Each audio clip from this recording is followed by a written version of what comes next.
Did Rav Yehuda say that it's good to swear and then pay? B'nedava. There's an additional word, nedava, which is giving a gift. It's a kind of an oath, but it's not quite an oath. And a nedava ksherim, if you say a nedava ksherim, that would be chol. That would be a valid, so because ksherim use nedavas. Okay? And that's what he said. B'neder la'amar. But he was not talking, and therefore he works like the Mishnah, that a neder ksherim is not valid. So he fits the Mishnah. The problem with that is v'hakatani tov mizeh that it's better to, according to Rabbi Yehuda, to make an oath and rather than to and pay, rather than to just pay or not pay. Noider Mekayim. And he said, and the Lashon in the Brisa uses the word Noider Mekayim. He made a neder and fulfilled it. So how can we now say, he said you can't use the word neder when the Brisa itself uses the word neder. Tani Noidav V'Mekayim. So we have to, the Brisa is corrupt if you learn the Mishnah is in accord with Rabbi Yehuda, and the Brisa should really have said Nedava. So now we're going to ask the same questions on Rabbi Yehuda that we asked on Reb Meir, and we're going to give the same answers. Maishna Neider Deloi. What's so special about the word Neider, and that we advise you not to use it? Dilma asiba lidei takala. It may turn out that you will forget and not perform your vow. Now, I'd like to add here, I said inaccurately in the past that if unforeseen circumstances arise and you're unable to fulfill a neder, that would be a takala. The fact is that kahalacha, if there is a genuine ones, if you pledge to meet someone for lunch on Tuesday at 1:00 and there's a flood, you can't get out of your house. Okay, that's an ones, and it is not a violation of your neder. So I spoke inaccurately, so I'll just say you forgot. Okay, that's a case where clearly you did not fulfill your neder. So we'll go with that. Okay. Dilma asiba lidei takala, he'll come to violate his neder, and therefore we try to avoid the use of the word neder. That's the Gemara's answer. But the Gemara immediately says nedava nami. Dilma asi lidei takala. But so you use the lashon nedava, and then you don't fulfill your neder. Your nedava, right? So what? So it's exact same thing. So Rabbi Yehuda Lataime, Rabbi Yehuda sticks to his guns on something he sells elsewhere. The Aimer, Rabbi Yehuda says elsewhere, Adamevi Kiv Shaso Azara, similar to the story we had earlier, a man who offers to bring a nedava, now he's using the word nedava as a korban. He brings it in a state, it's chulin, he doesn't sanctify it till he gets to the azara, umekadisha, and he sanctifies it there. V'somech aleha, and it immediately does smicha, so it can't run off and be replaced or anything. V'shachata, and then it's immediately slaughtered. So he reduces to an infinitesimally small possibility that he could come to takala by compressing the time from making it kodesh to killing it and doing the zrika.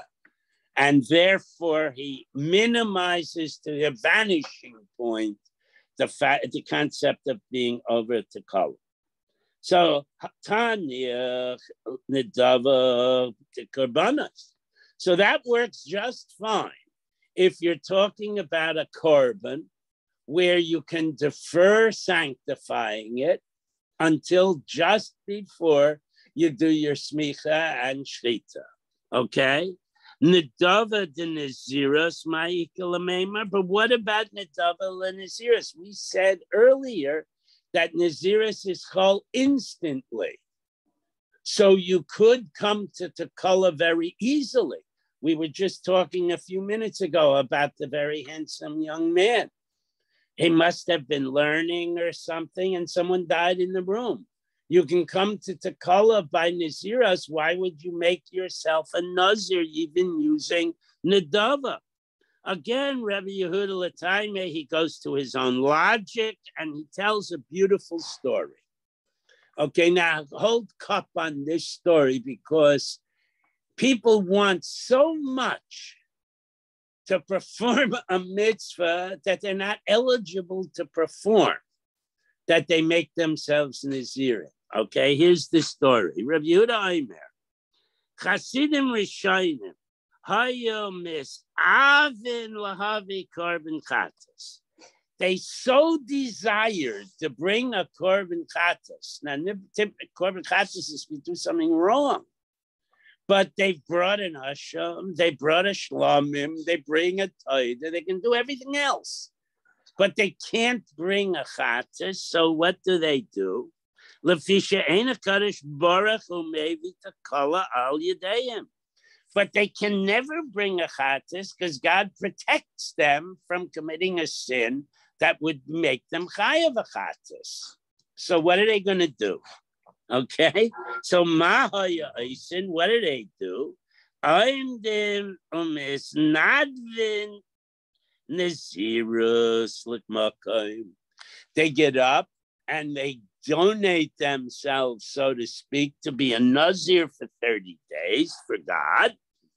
Today, she is chayev korban chatas l'makom, because one of the three sacrifices you bring at the conclusion of your Naziris is a chatas. So by becoming a Nazir, the guy can be machayev himself as to bring a chatas. And Reb Yehuda holds there's nothing wrong with becoming a Nazir. Fakert, it's a good thing. So here's a way for someone who so desperately desires to bring a chatas to bring it l'shem shemayim gamor. Okay? Now, the Brisa continues. Reb Shimon Aimer lo nidro b'nazir. They're not allowed to make themselves a nazir and thus be machayev chatas. Ella harotze lahavi oila. If you want to bring an oila, misnavde umevi. That you can do as a voluntary gift. You can bring an oila as often as you like. Shlomim. You can also make an adava shlamim, okay? And a toida, if something good happens to you, you can bring the toida, the arvi mine lachma, and the 40 loaves of bread. 10 are machmitz, and the others are types of matzah. One is fried, one is. They're different forms of but there are 40 loaves accompanying a taida. So misnadev maybe isn't a hate to it b'shaba heter gamor. Shita rather kind of forced. It's he's putting himself in a position where he's chayav v'chatas. Right, but they're making themselves another almost to be able to bring a correct. That's what he's doing. And it seems very artificial, isn't it? No, if anybody who makes them, there are 3 korbanos required. I understand, but they're making themselves into a nazir. So then, if your logic, according to your logic, no one could ever make himself a nazir because he's being mechayev himself korbanos he would not otherwise be chayev. He made this, and he does it. It was still an adava. Correct. It was an adava. No. But now Reb Yehuda holds it's just fine to become a nazir. Maybe even it's a good thing. Reb Shimon is about to tell us that it's not a good thing. Okay? Aval, the Nazirus, to make yourself a Nazir, lo his nada, nadvai. You're not allowed to make yourself a Nazir for the purpose of bringing the korban. Okay? Why? Okay? They're not allowed to do that. Why?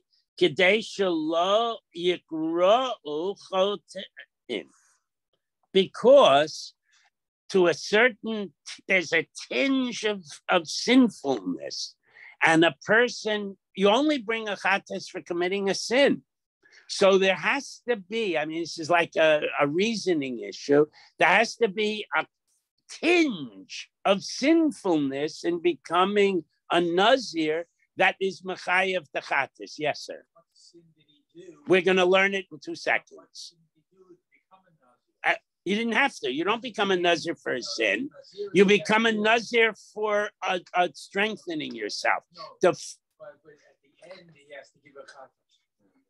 That's the question. That's what Rav Shimon is talking through if we get there. Right. But to answer the question of what sin did he commit, the young man did not commit a sin in our story. The young man was afraid he'd commit a sin.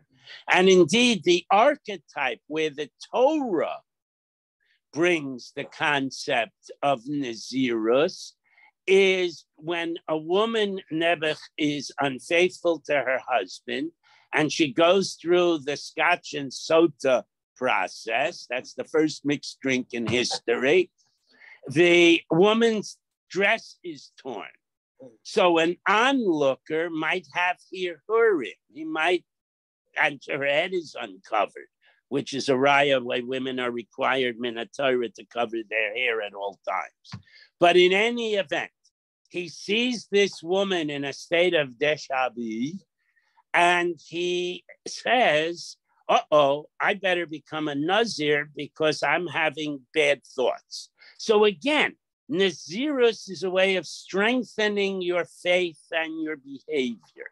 And it's a good thing. That's what Reb Yehuda says. Reb Shimon says that it's a bad thing to be a Nazir. Shenemar, because there's a pasuk. The keeper of love, that the Kohen will give him an atonement, me'asher chota al nafesh, that for the sin he committed on his soul. Okay, now the truth is that pasuk is specifically talking about a Nazir who from no fault of his own became, or even from fault of his own, became Tameh. No. It's talking about a Nazir who became, yes. He became Tameh. But he became Tameh, so that... Correct. Okay. The pasuk is talking about a Nazir who became Tameh. So the Gemara is about to ask, but how can you broaden that pasuk to any old Nazir? That Nazir is specifically talking about a Kohen who either by no fault or by fault became Tameh, has to reset. In other words, has to start his Naziris over again, has to bring a different cycle of Karbanos, including an Oshum at that point. Okay? And so that's the pasuk that Reb Shimon cites. Omer, go ahead. It's not because what I'm reading here is because he's Nazir himself from the Yain. That's later, that's next. We haven't gotten there yet. Where it's just at the point that Rav Shimon proves that there's the word chet is associated with Nazir because there's a pasuk that says the chet of a Nazir can be taken away by the Kohen, by bringing korbanos. That's right. Okay, so that's what the pasuk says, and that's the pasuk Rav Shimon cites to prove that a Nazir is a sinner. Okay. Now, Omer Abaya, there's another pasuk. Shimon HaTzadik, v'Rev Shimon, v'Rev Elazar HaKaper, that these three Tanoim, we learned Shimon HaTzadik already with the boy, Okay, and Rev Shimon, that's the case. Now we're talking, and Rev Elazar HaKapir, Kulon Shita Achas Hein. They all agree to a certain extent. The Nazir Chayte Have, that a Nazir has chet attached to him. He is committing a sin of sorts. Okay? Shimon HaTzadik v'Rebbe Shimon Hada Amran. We just explained Shimon HaTzadik with the and the case of Reb Shimon with that we just said. Reb Elazar HaKapir v'Rebbe and Reb Elazar HaKapir, and here Berebbe means the Gadol Hador, the Sanya. Reb Elazar HaKapir v'Rebbe Omer, he says, again quoting the same pasuk, v'chipur alav ka'asher chata al nafesh. He commits a certain sin, and he needs to be atoned for it. V'chiba ezu nefesh chata zeh. But that pasuk, what is the kind of sin is that pasuk talking about? And here's your point. Ella shetzir atzmo min hayayim. He is intentionally afflicting himself by depriving himself of drinking wine. And Chazal learned from this line an important diuk. Judaism, there is a strain of asceticism, there are the Perushim, but normative Judaism does not believe in overdoing it. That's true. Okay, now the problem is every speaker overdoing it is different term. For me, half of everything we do around here is underdoing it. But in any event, if you're allowed to drink wine, you don't deprive yourself of wine. If you're allowed to eat meat, you don't deprive yourself of meat. Any behavior that is mutter, and it's enjoyable to you, you do not deprive yourself. A Jew is not allowed to be a vegetarian b'shita. I mean, if the doctor says avoid cholesterol or something, of course you don't eat meat. But a Jew can't say, well, it's unfair to the cow to kill it, I'm not going to eat meat. That would be a vak avodah zarah. In any event, so he deprives himself of drinking wine. V'ha dvarim kal v'chomer.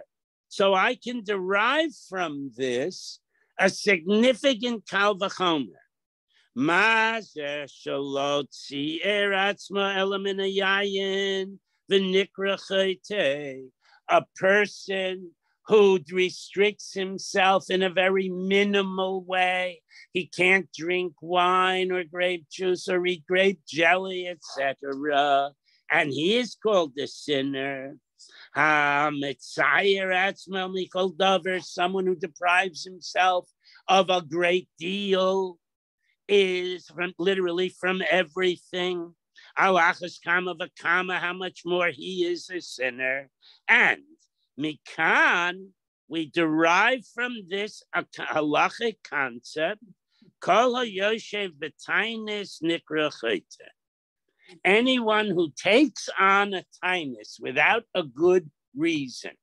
Now you have a tainus chalom, you have a tainus because it's a yard site. We're not talking about that.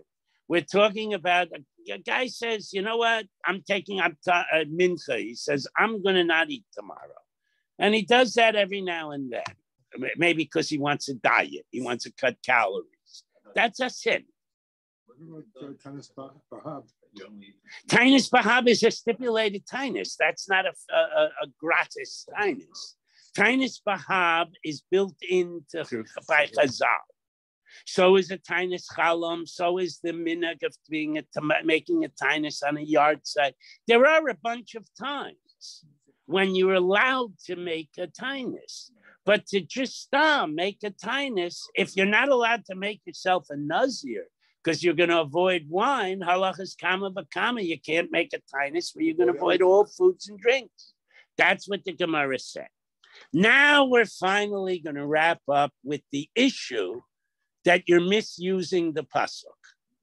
Okay? V'haden kra b'nazir tameksid. But bottom line, good. You got all this limudim, and it's very charming. But the pasuk is talking about a kohen who became tameh. A Nazir became Okay, I'm sorry, a nazir who became tameh. So mishum deshana b'chet who? No, he now has to. Yes, the pasuk is talking about a sin, a nazir who becomes tameh, and that is it. As he has to bring a korban for that. But it's adding on, and that just becoming a nazir b'chlal is problematic unless it's like for the machshava that the young man, because Reb Shimon Hatzadik thought that was a good reason. Okay, ad ka. When we started and we read the first Mishnah, I said to you, we are eventually going to get to the it starts out, these are Kenuyim are like Shavuos or Nidorim, etc. So finally, we're going to get the list and we're going to get a discussion thereof. And we're going to raise the issue that we mentioned then, that Rav Yochanan says it's foreign language and Reish Lakish said they're invented terms. Okay, and we're going to discuss each of those views. This is very interesting stuff. Ha'aimer, person says, kainam, kainach, or konos. Those are all kinuyim. Hare elu kinuyim lekarban. Those are kinuyim for the phrase neder lekarban Hashem. And you don't want to use the word korban. For the Gemara will explain in a few minutes. So we say kainim, kainach, and kaines, and we don't even say the neder part. We just say kainim, kaines. We just use the deviant term or the substitute term. Now cherek, or cheref. These are all substitute terms. These are substitute terms to avoid saying the word cherem. Nazik, naziach, and poziach. These are hare elu kinuyim lenaziros. These are substitute terms if you want to become a nazir and you don't want to use the word nazir, again, because the pasuk says Nazir Lashem, and we don't want to say Hashem's name. Okay. Now, shavuka,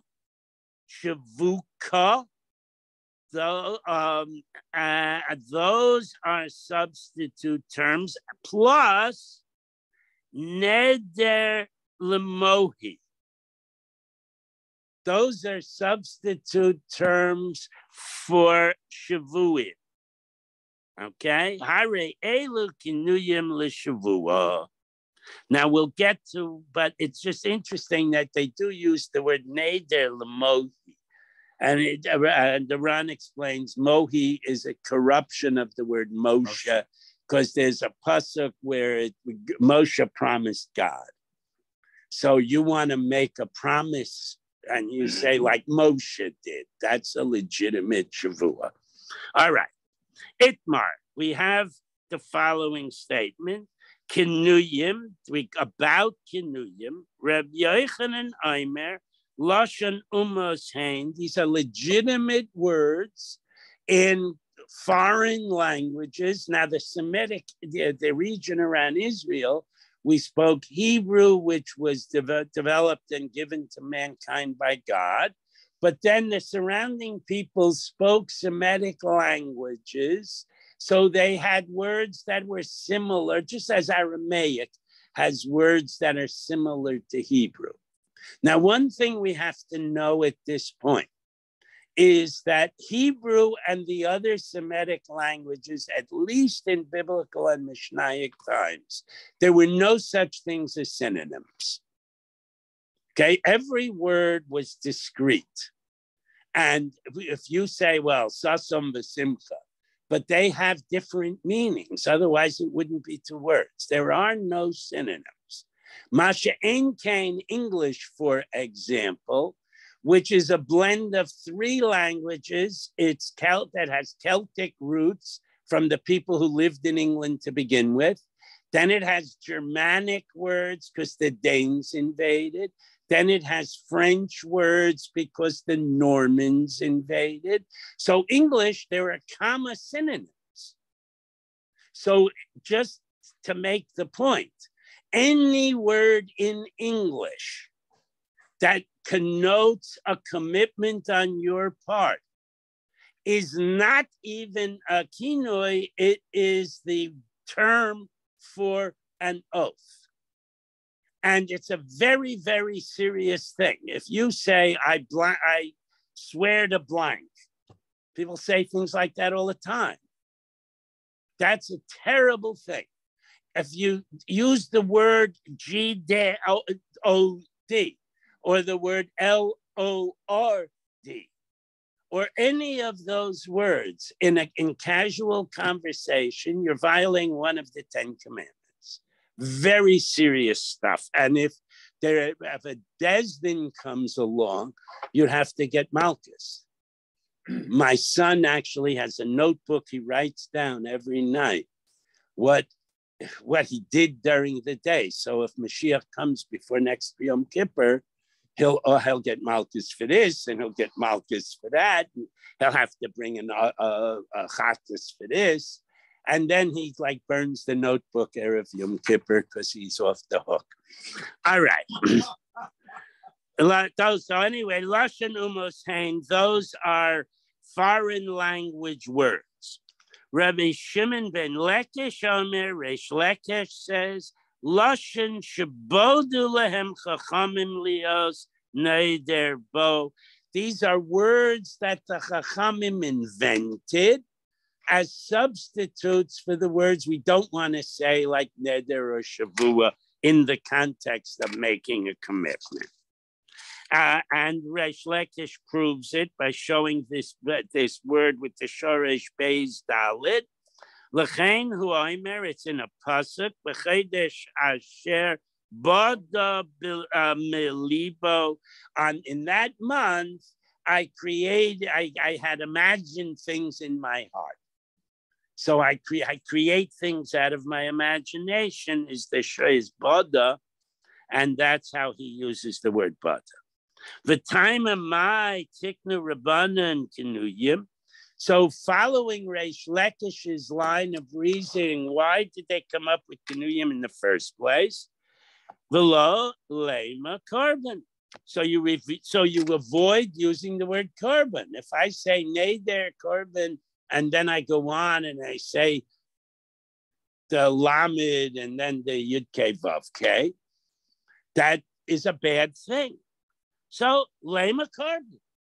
So what's wrong with the word carbon? We use the word carbon all the time. If you say the stuff at the beginning of davening, we talk about a zillion karbanos over there. So the problem is Dilma Omer carbon lashem. The problem is that you'll keep going and you'll use the lashem, but you say the word. You don't use the word shame as the substitute. So Dilma carbon lashem. So what's wrong with saying the word carbon, using the shame, if you're making a legitimate shavua? It's not using it in vain. You're making a carbon lashem. You're using, I'm doing this the way I would be obligated to bring a carbon lashem. So Dilma Omer Lashem. The problem is you might use the word Lashem before or without the word korban, in which case it's mamish lashav.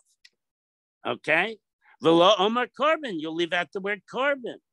Ka mafik shem shemayim levatala, and you'll be coming to utter the name of God in vain for no reason. And we have a pasuk, okay? Sanya, we have a brisa, Rabbi Shimon Aimer, turn the page. He cites a pasuk, Minayan Shalo Omer Adam Lashem Oila. Why is it so horrible to switch the order of the two words and say Lashem Oila, Lashem Mincha, Lashem Taida, Lashem Shlamim? Talmud Loma, Korban Lashem, because the archetype in the Torah puts the Korban before the Lashem. So if to say Lashem Shlomim, and something you might interrupt yourself and you won't finish with the Shlomim word, and then you violate Lashav. Yeah, but that doesn't have shame in it. Shalom, I understand, but they're both neither is in vain. I say, you don't ever say Alechem Shalom. You say Shalom Aleichem and you respond Alechem Shalom. So that's an exception to the rule. And the word Shalom is a Shem Hashem, is lav dafka. Okay, you're allowed to say Shalom al Yisrael. That's not, but you're not allowed to say GD, damn it. Okay, or even LORD, help me. So that's an exception to the rule. All right, the Kal V'chomer. We have episode Kal V'chomer. Mazeh. Shalom niskaven ela lahaskir shem shemayim ala korban. All the guy really wants to do is sincerely make a pledge to bring a korban for Hashem, and Omer Torah korban lashem. If he deviates from the words korban lashem, levatala alachas kama v'kama.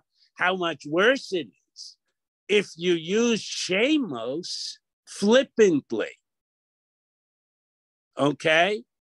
And I will repeat, even in English, there are poskim who hold, for example, that since newspapers, secular newspapers, often have the G-D or L-O-R-D words in them, that they have to be treated as shemos. When we lived in Long Beach, my wife, we asked the Shaila on this, especially with the Jewish newspapers, and we put the newspapers in a separate plastic bag and put them in shemos in the shul, all our newspapers. Now, my wife won't do that here because it's a longer schlep to the shul. But the concept exists that we have to be extraordinarily cautious about using shemos even in English. And we all should take that to heart. Yes? The pasuk I mentioned yesterday, it says, but it said, it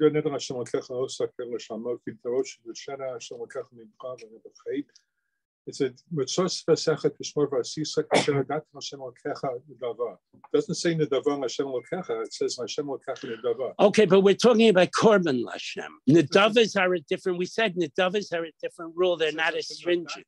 I hear, I can't answer you. I don't have an answer. All right.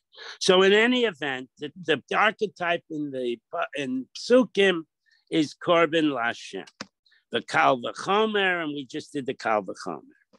Okay, Lema Katanai. So perhaps this issue between Rabbi Yehuda and Rabbi Meir could be actually an old machlokes between Beis Shammai and Beis Hillel. Lema Katanai. Beis Shammai Oimrim Kenuye Kenuyin Asurin. Beis Shammai says, deviant terms replacing the standard deviant terms. So shavuka, if I said shibakuka. According to Beis Shammai, they're valid oaths. And whatever you said it about is now usher to you. I shibakuka bakuka tea, won't drink tea. So now all of a sudden I've made a shavua, I shouldn't drink tea according to Beis Shammai. Okay, Ubeis Hillel Aimrim, Kenuye Kenuyin Mutarin. that they are not legitimate shvuas, and I could still drink tea. And this is maybe each one is taking the view of Reish Lakish, and one is taking the view of Rabbi Yochanan. Okay? My love, so what's going on here? Manda Omer Kinuye Kinuyen Asurin Kesavar, according to him. Kinuyen Lashon Umos Hain. They are the actual word for oath in the Moabite language or some other language. And therefore the Kinuyin is simply a one-step kinui. And the Mishnah says clearly kinui is just like the core word. Again, if what we call a kinui is the main word in some other language, then a kinoi in that language to us is a kinoi kinuyim, but is only a first degree change if you're in Moab. So therefore it's a legitimate shvuah, just like if you say, I swear to blank in English, you've made a legitimate shvuah. Okay, ulamanda omer mutarim, that it is kasavar, and if it is that it is not a valid oath and it doesn't affect your relationship with that thing or person or object, he holds lashon shabadu lehen chachamim, that it's a made up word. So that's a first degree change. And if you do a second degree change, that's too much of a change. It's not one of the list of approved made up words. Okay? Low. What? You can't make up your own words. Right. That's not one of the list of words. There is an approved list of words, and the Gemara is going to go on and review not the approved list of words and an approved list of unwords. We're going to see. Okay, low. You can't say that Beis Shammai and Beis Hillel are taking respective positions like Rabbi Yochanan and Reish Lakish. Okay, Lakula Alma Kinuyin Lashon Umos Hain. Everybody agrees that Kinuyim are first degree words. They're normative words for oaths. So again, referring to English, I swear, I promise, I commit, I affirm, all of these things are full-fledged oaths because they're first degree words. Okay, everybody agrees. Okay. Many times when I was by a judge, where a lawyer would tell me I have to say that. I don't say I swear. I say I affirm. Okay, fine. That's a nicety, but that would be a kinui, and it's exactly the same thing. In English, I affirm would be a kinui for I swear. You said something else. You said you can't use the word affirm.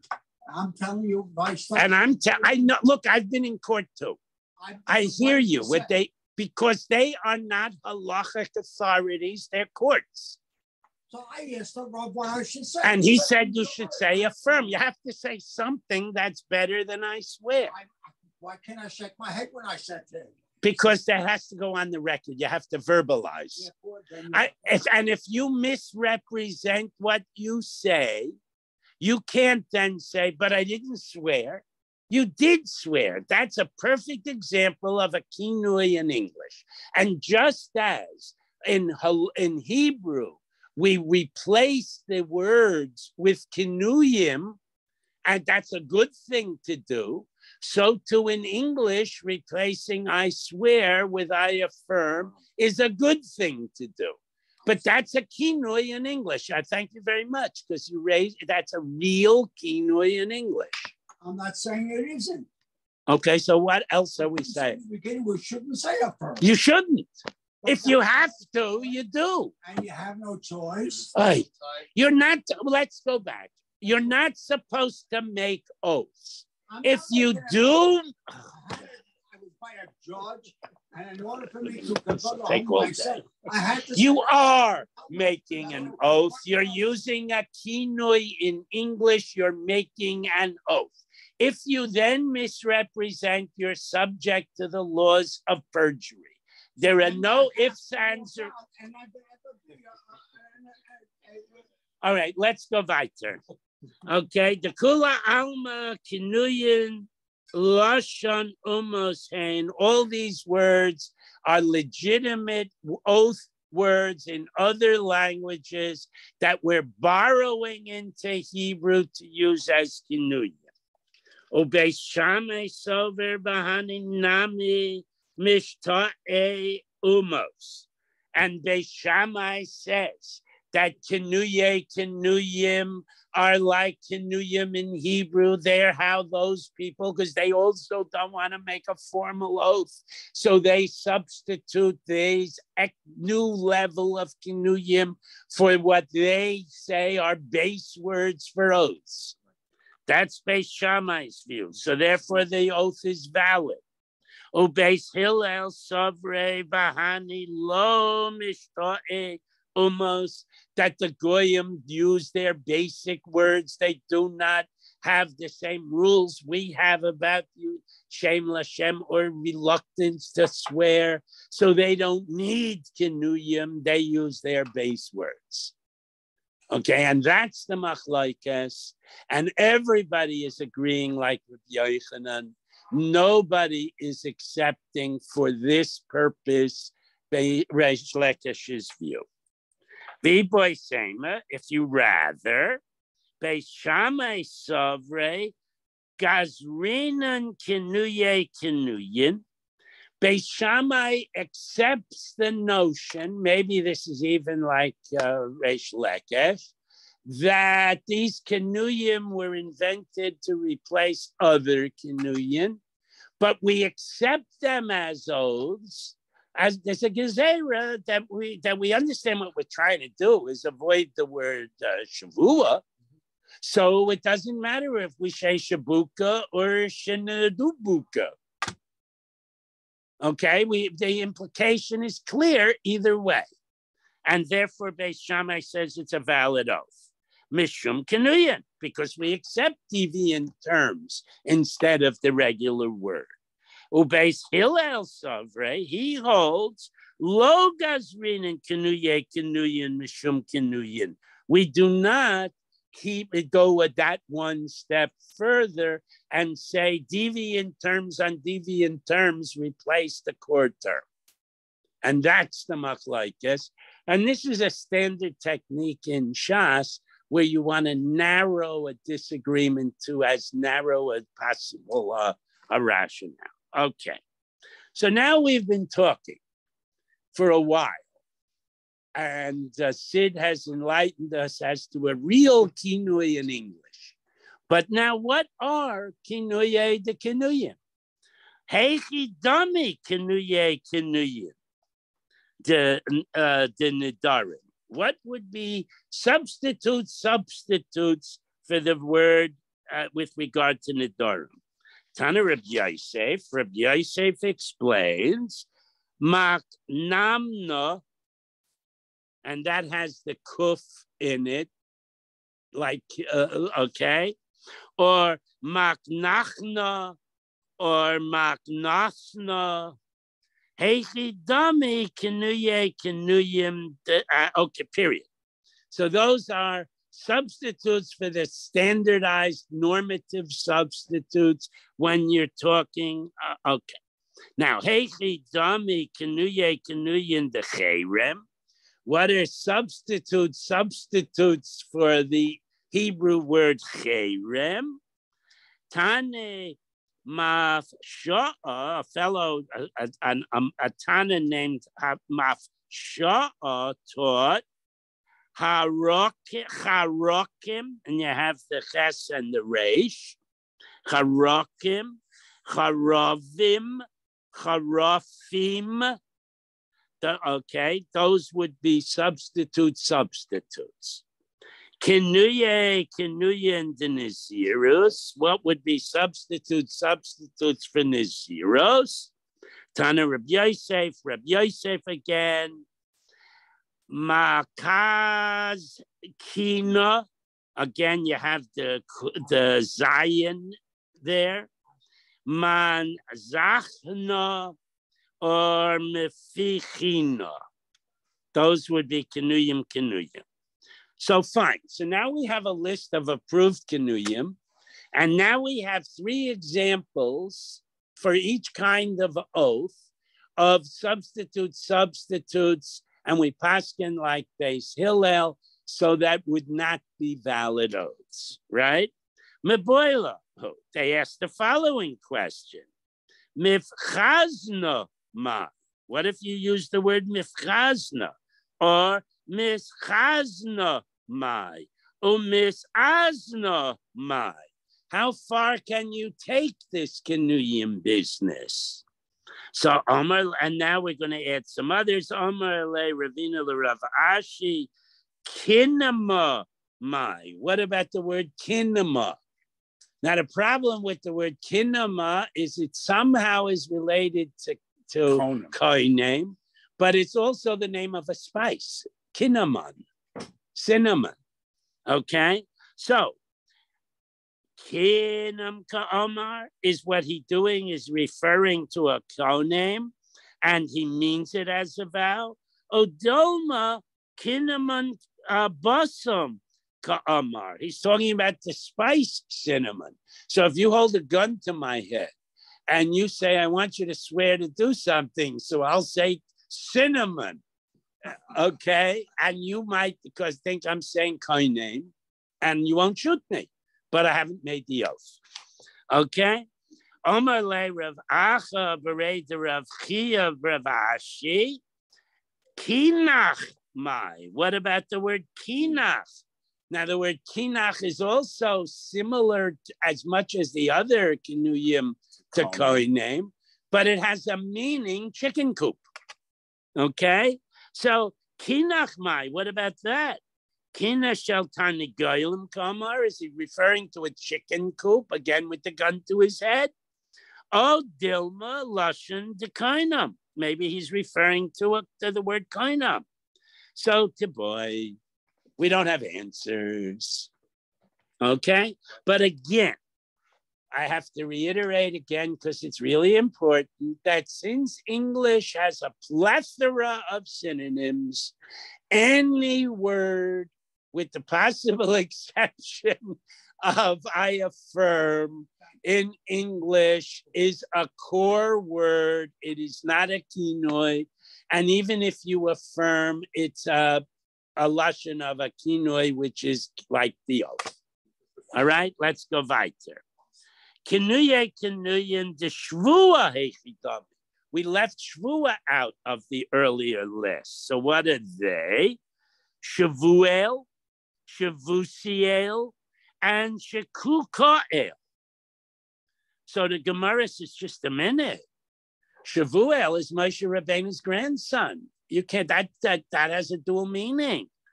Shavuel ben Gershom Mashma. That's Gershom, Moshe's son. His name was Shemuel.